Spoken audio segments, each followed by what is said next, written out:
మొదలయ్యాయి. 8వ రోజు నుండి విపరీతమైన చలిగాలి వీచనారంభించింది. దాని వలన చుట్టుపక్కల చేళ్లన్నీ వాలిపోయి తులుధాన్యం ఏర్పడింది. దానికి తోడు ఆ పుష్యమాసంలో భారీ ఎత్తున అకాల వర్షం కురిసింది. అంతటితో మిగిలిన పైరులన్నీ పూర్తిగా పాడైపోయాయి.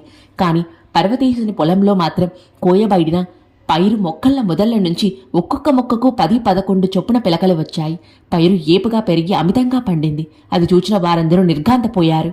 అతడి భార్య కూడా అమిత సంతోషంతో తన భర్త కాళ్ల మీద పడి, అయ్యా, తెలియక నేనెంతో గొడవ చేసి మీ మనసులో ఎంతగానో నొప్పించాను. తెలివి తక్కువ వలన ఏమేమో నోటికొచ్చినట్లు మాట్లాడాను. చివరకు ఆ మహానుభావుణ్ణి కూడా నందించాను. అదెంత తప్పో ఇప్పుడు తెలుసుకున్నాను. అదంతా మనసులో పెట్టుకోక నన్ను క్షమించు అని ప్రాధేయపడింది.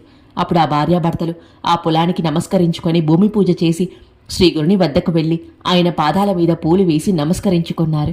స్వామి నవ్వి, ఏమిటి విశేషం అన్నారు.